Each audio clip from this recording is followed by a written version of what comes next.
First of all salary है। Salary ये है कि सेक्शन 12 एंड 149 इनको डील करता है। सैलरी क्या चीज़ है? Any salary received by an employee in a tax year other than salary that is exempt from tax. ठीक है, तो वो सैलरी की डेफिनेशन में आएगी। एम्प्लॉयर से कोई भी चीज़ एम्प्लॉय को मिल रही है, सैलरी उसमें आएगी। और उसमें क्या है, सैलरी का मतलब क्या है, इसमें क्या कुछ कवर होता है? Salary means any pay, wages, other remuneration provided to an employ including leave pay, payment in leave of leave, overtime payment, bonus, commission, fee, gratuity. ये जितनी भी चीज़ें हैं ये सारी की सारी सैलरी का पार्ट हैं। ठीक है, और सैलरी के केस में जो है एग्जेम्पशन या रिडक्शन या कंसेशन क्या दिया गया है, वो है कि medical allowance up to 10% of basic salary, just इतना एग्जेम्प्ट है मैक्सिमम। और अगर इन केस कोई फुल टाइम टीचर या रिसर्चर है तो उनको रिड्यूस रेट है 25% ऑफ टैक्स पेएबल। ठीक है, और अगर वो नॉन प्रॉफिट ऑर्गेनाइजेशन में टीचिंग कर रहे हैं और वो इदारा HEC से अप्रूव्ड है या बोर्ड ऑफ एजुकेशन से अप्रूव्ड है। अच्छा, तो इनकम जो सैलरी की है वो कौन सी है, कैसे पता चलेगा आपकी सैलरी की इनकम है? अगर आपके एक या एक से ज़्यादा हेड्स ऑफ अकाउंट हैं तो उसके लिए यह है कि जो टोटल अमाउंट आपकी टैक्सेबल इनकम है, सैलरी की अमाउंट उसका अगर 75% से एक्सीड करती है तो देन आपकी वो वाली अमाउंट किस हेड में होगी? सैलरी के हेड में होगी। और इनके रेट्स जो हैं वो division 1 part 1 of first schedule में गिवन है। अच्छा, नेक्स्ट जो कि है बहुत इम्पोर्टेंट है कि आपने अपनी इनकम टैक्स रिटर्न की फाइलिंग कैसे करनी है। How to file income tax return. बहुत सारे लोग हैं जिन्हें अपनी फाइलिंग का उन्हें प्रॉब्लम आ रही होती है कि किस तरह से उन्होंने अपनी फाइलिंग करनी है। तो उस केस में ये है कि उन्होंने अपनी फाइलिंग करने के लिए FBR की वेबसाइट के ऊपर जाना है।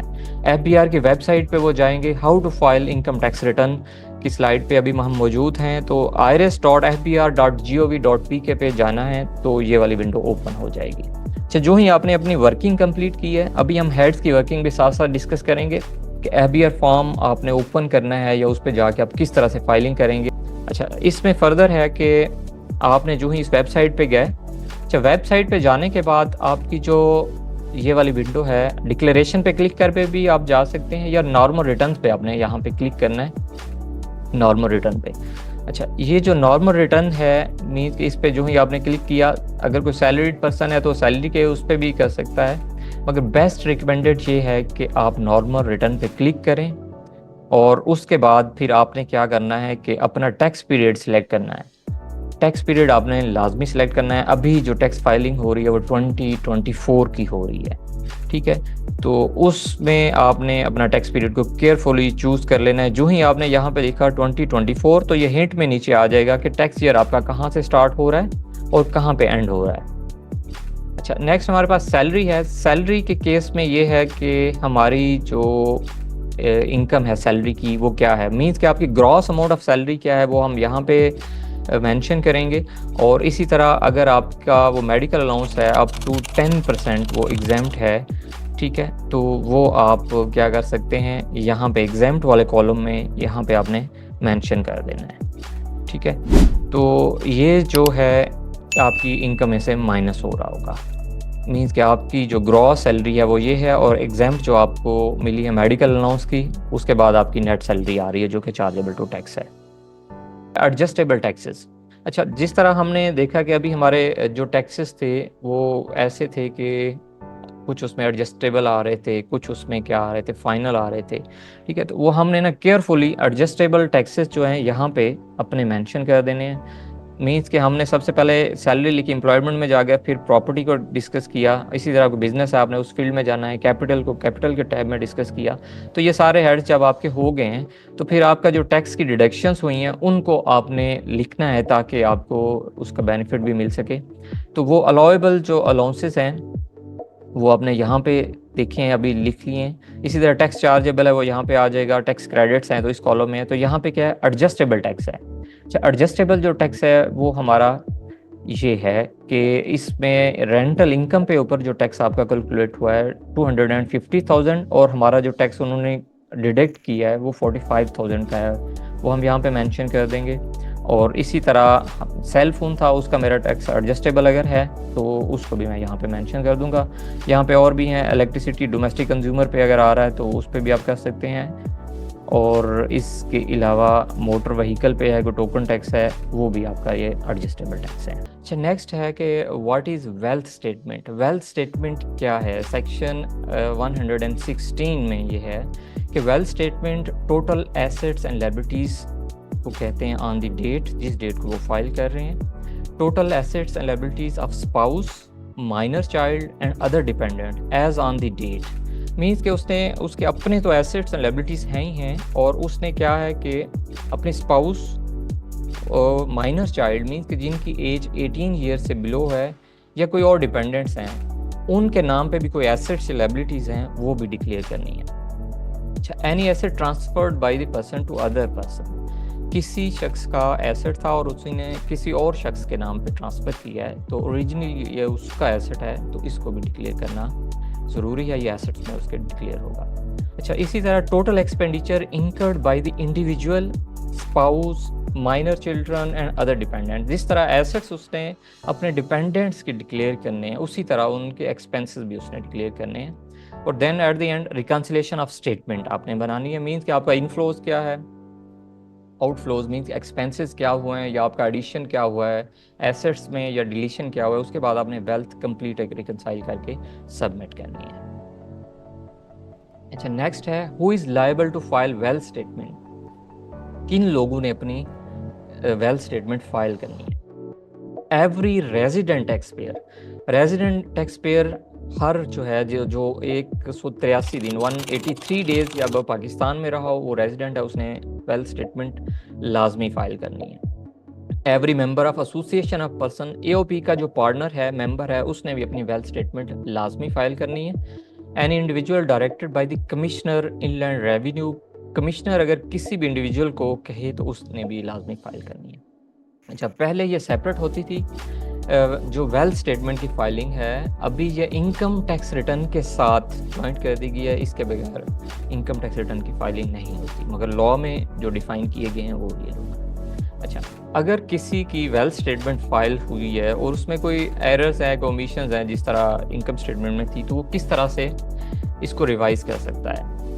इसका सिंपल है, किसी भी टाइम आप रिवाइज़ कर सकते हैं। रीज़न आपने रिवीजन की बतानी है, और अगर आपको असेसमेंट का नोटिस नहीं आया हुआ, उससे पहले आप कर सकते हैं, आपको किसी किस्म की अप्रूवल की ज़रूरत नहीं है। अच्छा, जो ही ये तो होगी यहाँ तक हमारी थ्योरी। अब जो है, जो चीज़ इम्पोर्टेंट है कि आपने ये सारी चीज़ें जब समझ ली कि आपकी जो है वो इनकम ये हेड्स की हैं, उसको फिर आपने कंपाइल करना है, ठीक है। तो जो हैं कंसल्टेंट, वो तो एक प्रॉपर वर्किंग से वो करते हैं, मगर आप लोग भी जब अपनी टैक्स रिटर्न्स फाइल करते हैं, ठीक है, तो आपने भी इसका सबसे पहले एक्सेल के ऊपर एक शीट बना लेनी है कम्प्रिहेंसिव रिकनसाइल करके, ताकि बाद में आपके पास किसी किस्म की कोई प्रॉब्लम्स, कोई एरर ओमिशन ना हो। फाइलिंग के टाइम पे जब आप एफपीआर के फॉर्म में जाकर फाइलिंग कर रहे होंगे, तो वहाँ पे आपको किसी किस्म का प्रॉब्लम ना हो। तो इन चीज़ों को जानने के लिए ये मैंने एक्सेल में एक शीट बनाई हुई है, मैं यहाँ आपसे डिस्कस करता हूँ। इसमें मैंने कोशिश की है कि मैक्सिमम हेड्स ऑफ अकाउंट को लिया जाए, हेड्स ऑफ इनकम को, ताकि आप लोगों को किसी किस्म की प्रॉब्लम्स ना हो। जो कॉन्सेप्ट अभी तक हमने स्टडी की है, उसको अब हम कंपाइल करते हैं, अपनी वर्किंग कैसे बनानी है, फिर इसकी फाइलिंग देखेंगे कि एट द एंड हमने इनकम टैक्स फॉर्म में जाकर फाइलिंग कैसे करनी है। अच्छा, बहुत सारे लोग ये होते हैं कि उन्हें थ्योरेटिकल वो करते हैं, सुन लेते हैं, मगर उन्हें प्रॉब्लम्स आ रही होती है कि उन्हें कंप्यूटेशन अपनी कैसे बनानी है, वेल्थ कैसे रिकनसाइल करनी है और फाइल कैसे करनी है, तो वो भी हम इसमें सिखाएंगे आगे। अच्छा, फर्स्ट ऑफ ऑल ये है कि आपने ये 2 कॉलम्स बनाए हुए हैं। इसमें आपके पास एक ओपनिंग आ रहा है कि प्रीवियस ईयर का जो भी आपके वेल्थ थी, नेट वेल्थ, उसका ओपनिंग आता है। इसमें आपके हेड्स हैं, फॉर एग्जांपल सैलरी हेड है, जो हमने अभी हेड्स पढ़े हैं, जिनकी डेफिनेशंस पढ़ी हैं। सैलरी है। अच्छा, सैलरी अगर किसी की है तो उसमें 10% ऑफ मेडिकल अलाउंस अगर उसको अलाउंस दिया गया है, तो वो बेसिक सैलरी का 10% एग्जाम्प्ट है, उसको वो एग्जाम्प्ट कर सकता है, तो वो आपने यहाँ पे सेपरेट लिख देना है। और इसी तरह सैलरी की जब आपने इनकम यहाँ पे लिए लिख दी, एग्जाम्पशन आपने सेपरेट लिख दी। आपकी रेंटल इनकम है, मींस के इनकम फ्रॉम प्रॉपर्टी अगर कोई आपकी है, तो वो रिसीव की है, वो ये वाली अमाउंट है 2,50,000 रुपये। और कैपिटल गेन और डिस्पोजल ऑफ प्रॉपर्टी मींस कि एक कोई प्रॉपर्टी सोल्ड हुई है, उसके ऊपर जो कैपिटल गेन आ रहा है वो 5 लाख है। आगे हम देखेंगे इसकी वर्किंग ये कैसे है, ठीक है। तो नेक्स्ट है हमारे पास कैपिटल गेन और सिक्योरिटीज, अगर वो हो तो वो भी हम यहाँ पे शो कर सकते हैं। नेक्स्ट क्या है, dividend income. Dividend other sources में जैसे अभी हमने पढ़ा था, तो वो भी अगर आपको कोई डिविडेंड मिल रहा है कहीं पे आपकी शेयर्स में या कहीं इन्वेस्टमेंट है, तो वो भी आपकी इनकम है, यहाँ पे आप लिखेंगे।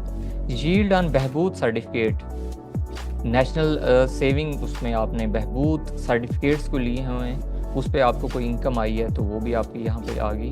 और अगर पेंशन आपको मिली है, मीन कि आप अगर रिटायर्ड हो चुके हैं और पेंशन है तो वो भी आपको मिल रही है, तो वो आपकी इनकम का पार्ट होगी इनफ्लोस में, वो भी यहाँ पे लिखेंगे।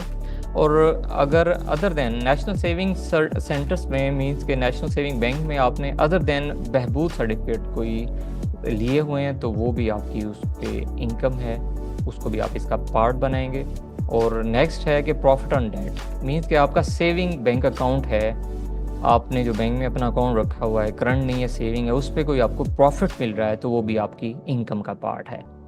अच्छा, ये वाला जो प्रॉफिट आपकी इनकम है, ये आपकी ऑलमोस्ट यहाँ पे तमाम हेड्स को अगर ग्रॉस इनकम आप कैलकुलेट करें तो ये 6.6 मिलियन यहाँ पे बन गई, इन तमाम का यहाँ पे टोटल कर लिया, ठीक है। तो ये आपने शीट में इस तरह से लिख लेना है। अच्छा, नेक्स्ट है कुछ आपके पर्सनल एक्सपेंसेस भी हो रहे होंगे, तो वो भी ज़रूरी है। फॉर एग्जांपल आपका ये जो इनकम हुई है, इस पर कुछ टैक्स की डिडक्शंस भी हुई होंगी, तो डिडक्शंस को केयरफुली देखना है। कुछ डिडक्शंस तो ऐसी हैं कि जो कि आपको MIS में भी मिल जाती हैं, FPR में, और कुछ डिडक्शंस हैं जो कि आपने किसी गवर्नमेंट इंस्टीट्यूशन में की हुई है पेमेंट या इन्वेस्टमेंट, तो वहाँ से हुई हैं, तो वो आपके MIS में रिपोर्ट नहीं हो रही होती, वो लमसम पेमेंट्स कर रहे होते हैं, तो इस चीज़ को केयरफुली देखना है। तो मैंने यहाँ पे ना ये अमाउंट आपको समझाने के लिए, मीन्स के टैक्स एक्सपेंस कैसे बना है, तो ये अमाउंट्स मैंने यहाँ पे लिखी हुई हैं कि बैंक आपका है, उसके ऊपर जो बैंक सेविंग अकाउंट है उसके ऊपर जो टैक्स डिडक्ट हुआ है वो यहाँ पे लिख लिया। अच्छा, इसी तरह आपका कोई सर्टिफिकेट है सेविंग का, उस पर जो टैक्स डिडक्ट हुआ है वो भी आपने अलाइन कर लिया है। और डिविडेंड इनकम है आपकी, उस पर भी टैक्स डिडक्शन हुआ है, वो यहाँ पे आ गया है। और मोबाइल फ़ोन है आपका, अलाउेबल एडजस्टेबल टैक्स डिडक्शंस हैं, उस पे जो टैक्स लिखा है वो भी आपने कैलकुलेट कर लिया। और इसी तरह आपने कोई प्रॉपर्टी रेंट पे किसी को दी हुई थी और वो विदहोल्डिंग एजेंट था, तो उन्होंने भी आपका टैक्स डिडक्ट किया होगा, वो भी आपका एडजस्टेबल है, उसको भी आपने यहाँ पे अलाइन कर लेना है। और सैलरी आप रिसीव कर रहे हैं एम्प्लॉयर से, तो एम्प्लॉयर ने आपको सैलरी टैक्स सर्टिफिकेट दिया होगा, तो उस पर भी अमाउंट मेंशन होती है, और या आप फिर MIS से भी देख सकते हैं, तो ये आपका सैलरी टैक्स है। तो ये इन तमाम का जो टोटल है यहाँ पे आपके पास जो शो हुआ है, ठीक है, तो ये आपके पास ये अमाउंट आ गई 3,67,000 रुपये। अच्छा, इसी में फिर आपका कोई ट्रैवलिंग एक्सपेंस है, जो कोशिश ये करनी है कि जो आपके एक्चुअल एक्सपेंसेस हैं उसको आप अलाइन करें मैक्सिमम। इंडिविजुअल के केस में उस तरह से ऑर्गेनाइज नहीं होता, मगर कुछ डॉक्यूमेंटेड एक्सपेंसेस हैं जो वो ले सकता है। फॉर एग्जांपल इलेक्ट्रिसिटी है, ठीक है, वो जुलाई का या जून ऑफ मंथ का बिल उठाए तो उसको टोटल करके यहाँ पे अपना लिख सकता है कि उसका इलेक्ट्रिसिटी का क्या एक्सपेंस है। इसी तरह पानी का क्या एक्सपेंस है, गैस का क्या एक्सपेंस है, जितने भी यूटिलिटीज़ के खर्चे हैं वो आप लिख सकते हैं यहाँ पे। और कोई मेडिकल ट्रीटमेंट हुआ तो उस पर क्या है, टेलीफोन अगर लगा हुआ है या इंटरनेट है तो उसका क्या एक्सपेंस है वो यहाँ पे लिख सकता है। अच्छा, इसके अलावा हाउस होल्ड है, वो भी एक्सपेंस यहाँ पे मेंशन कर सकते हैं। अच्छा, ये तो है कि आपने अपनी इंफॉर्मेशन को कंपाइल हम कर रहे हैं कौन कौन सी चीज़ें। अच्छा, नेक्स्ट है आपके पास एसेट्स। अच्छा, एसेट्स अगर आप देखें तो ये एसेट्स यहाँ पे सोल्ड हो रहा है, मींस कि आपका कोई एसेट्स आप प्रीवियस ईयर का आपने सोल्ड किया, जिसके ऊपर यहाँ हमने डिस्कस किया कैपिटल गेन भी आया, तो मींस के ये आपका एसेट जो था वो 1 मिलियन रुपीज़ का था, जिसके ऊपर गेन आया है 5 लाख का। इट मींस के ये आपका 1.5 का सेल हुआ है, ठीक है, तो ये यहाँ पे सोल्ड हो गया, गेन आपने वहाँ पे लिख लिया जो आपका इनफ्लो है, ठीक है, वो आपके रेवेन्यू में भी इंक्लूड हो गया।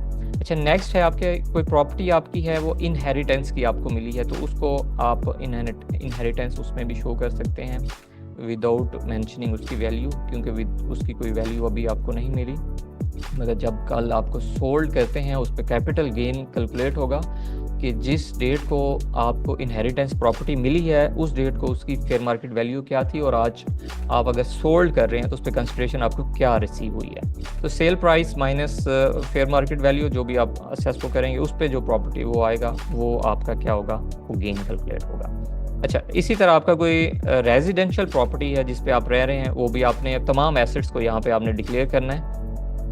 अच्छा, एसेट्स में फिर आपके पास अगर कोई व्हीकल है तो मोटर कार, उसका कंप्लीट आपने डिटेल्स देनी है कि मीन्स का रजिस्ट्रेशन नंबर क्या है, मॉडल क्या है, कलर क्या है, इंजन सीसीज क्या हैं, तो ताकि आपके पास डिक्लेरेशन में किसी किस्म का प्रॉब्लम ना हो। यहाँ से फिर आप इंफॉर्मेशन कॉपी करके या उठा के आप वहाँ पे फॉर्म में फिल कर सकेंगे। अच्छा, इसके बाद हाउस होल्ड इफेक्ट्स हैं, मीन्स फर्नीचर या कोई घर के और इक्विपमेंट्स आपने कोई ली हुई हैं तो वो इसमें हाउस होल्ड में आप कर सकते हैं। पर्सनल आइटम्स हैं, मोबाइल, लैपटॉप्स और इस तरह की एसेसरीज़ हैं, वो आप पर्सनल आइटम्स में इसे डिक्लेयर कर सकते हैं। अच्छा, फर्दर जो सबसे इम्पोर्टेंट है कि जो बैंक्स हैं आपके, बैंक्स प्रोफाइल में भी अपने बैंक्स अपडेट करना ज़रूरी है, और चूँकि ये डॉक्यूमेंटेड है आपका जो बैंक होता है, इसको आपने कभी भी स्किप नहीं करना।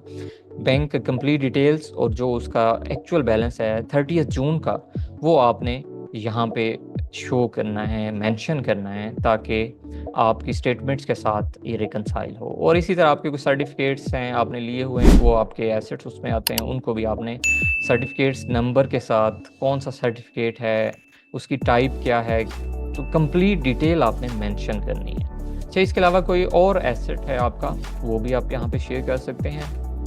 और cash in hand, cash in hand अमूमन ये होता है कि ये डॉक्यूमेंटेड नहीं है, मगर ये आपकी वेल्थ और उसके लिए ज़रूरी है। मीन्स कि आपके इनफ्लोज क्या थे और आपके एक्सपेंसेस, आउटफ्लोज क्या हुए हैं या आपका एडिशन क्या हुआ है, तो बाकी आपके पास बैंक्स या कैश या एसेट्स की सूरत में क्या है, तो ये भी हेल्पफुल होता है आपकी रिकन्सिलेशन स्टेटमेंट में। अच्छा, जो ही आपने अपनी इनकम टैक्स की सारी डिटेल्स उसमें फीड कर ली है इन फॉर्म्स में, मीन्स के सैलरी, प्रॉपर्टी और सारे टैक्सेस, सारा कुछ फीड करने के बाद आप अगर इस फॉर्म पे आ जाते हैं, आपने अपनी वेल्थ स्टेटमेंट किस तरह से फाइल करनी है। तो वेल्थ स्टेटमेंट पे जो ही आप यहाँ पे क्लिक करेंगे, तो यहाँ पे क्लिक करने के बाद आपके पास क्या आ जाएगा, पर्सनल एक्सपेंसेस।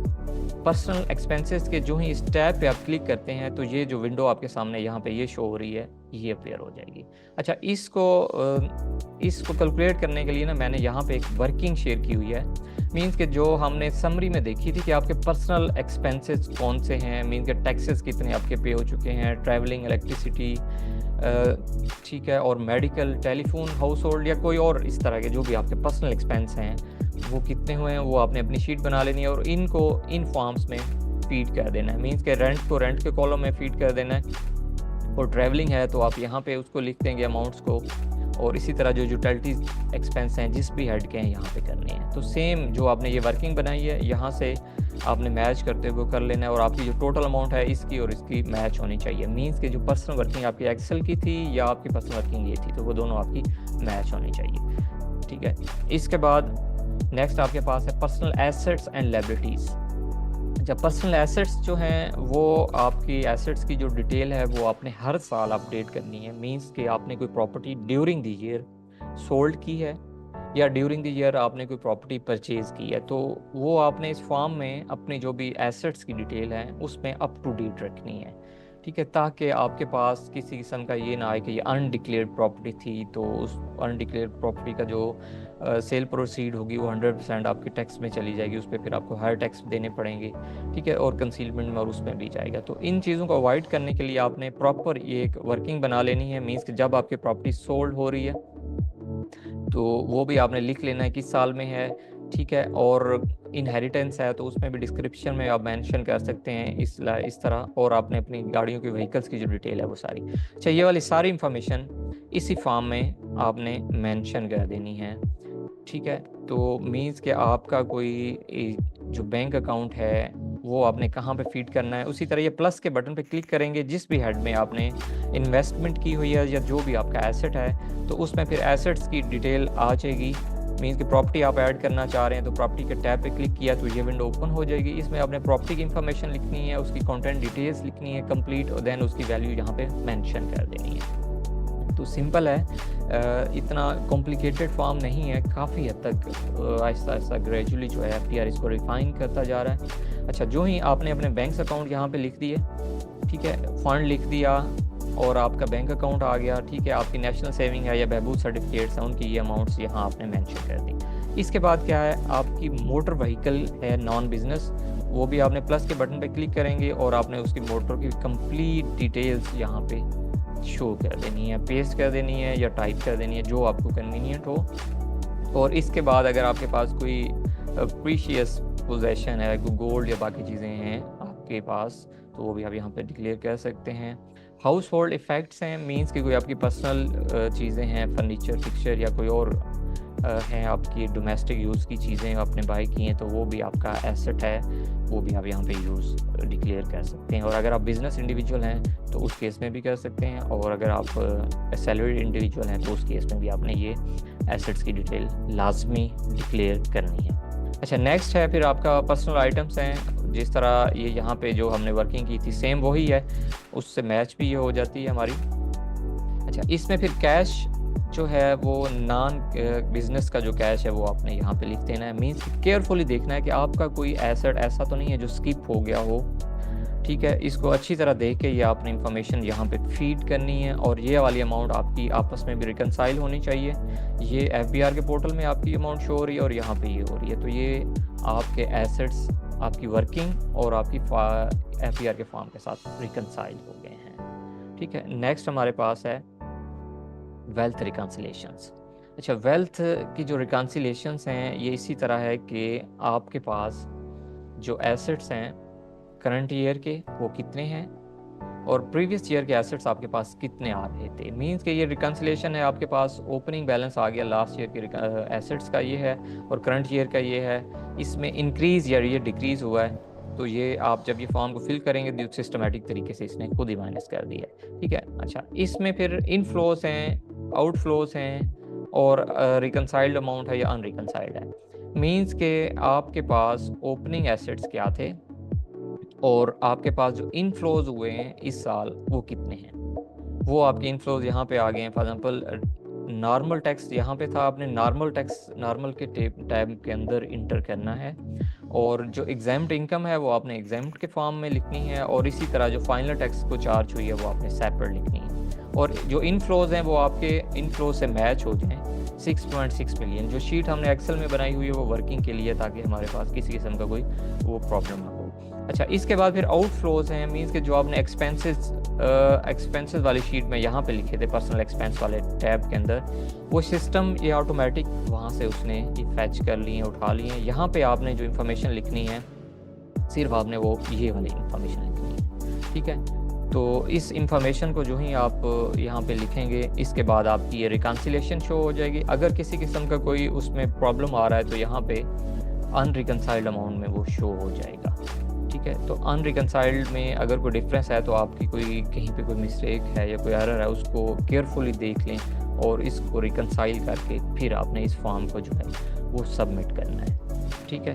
तो इसके बाद नेक्स्ट है कि आपने अभी रिटर्न सबमिट नहीं की, वर्किंग आपने कंप्लीट कर ली है, और जो टैक्सेस अगर आपकी कोई लायबिलिटी बनी है वो चालान जनरेट होने के बाद आपने पे कर दिया है। पे करने का भी सिंपल है, आपने वो चालान PSID का प्रिंट लिया, आप अपने मुतलका बैंक से भी पे कर सकते हैं, और किसी भी आप इंटरनेट बैंकिंग से भी पे कर सकते हैं, जैज़ कैश, इजी पैसा या डिजिटल और भी मोड्स, इसमें आप पेमेंट कर सकते हैं आसानी के साथ। अच्छा, वो पेमेंट करने के बाद अब आप इस पोजीशन में हैं कि अब आप अपनी टैक्स रिटर्न्स को सबमिट करना चाह रहे हैं। अच्छा, सबमिट करने से पहले एट्रीब्यूट्स का जो है टैब, इसको आपने लाजमी फिल करना है। ये एंड में होता है एट्रीब्यूट्स का टैब, इस पे क्लिक करना है तो आपके पास ये वाली विंडो शो हो जाएगी। इस विंडो को केयरफुली आपने देखना है कि आपका बिजनेस का सेक्टर कौन सा है, ठीक है। आपका बिजनेस का सेक्टर क्या है और आपका जो स्टेटस है, मींस के रेजिडेंट है या नॉन रेजिडेंट है, वो भी आपने केयरफुली मेंशन करना है, ठीक है। और अगर आप अपनी कोई एजुकेशन फ़ी पे की है उस पर तो नंबर ऑफ़ चिल्ड्रन पे मेंशन कर दें, क्योंकि अगर आप कोई एजुकेशन एक्सपेंस क्लेम कर रहे हैं तो उसके लिए भी ये ईजी होगा। तो ये वाली इंफॉर्मेशन आपने केयरफुली दे देनी है, आपका स्टेटस या आपकी टैक्स जो है, ताकि रिटर्न्स में किसी किस्म के प्रॉब्लम्स ना हो, क्यूरी रेस ना हो। आपका स्टेटस नॉन रेजिडेंट है तो आप वो नॉन रेजिडेंट ही बताएं। नॉन रेजिडेंट का आपके पास प्रूफ भी होना चाहिए कि आप वाकई पाकिस्तान में 183 डेज़ नहीं रहे एग्रीगेट, तो वो आपके पास जो है वो टिकट्स में या पासपोर्ट्स पे इन आउट एंट्री से आपको अगर कोई उसकी कोई जस्टिफिकेशंस देनी पड़े, कोई प्रूफ देना पड़े तो आप दे दें, ठीक है। तो इसके बाद हमारे पास ये ऑलमोस्ट फिनिश हो गया है। इसमें हमने मोस्टली सारी चीज़ें ऑलमोस्ट डिस्कस कर ली हैं।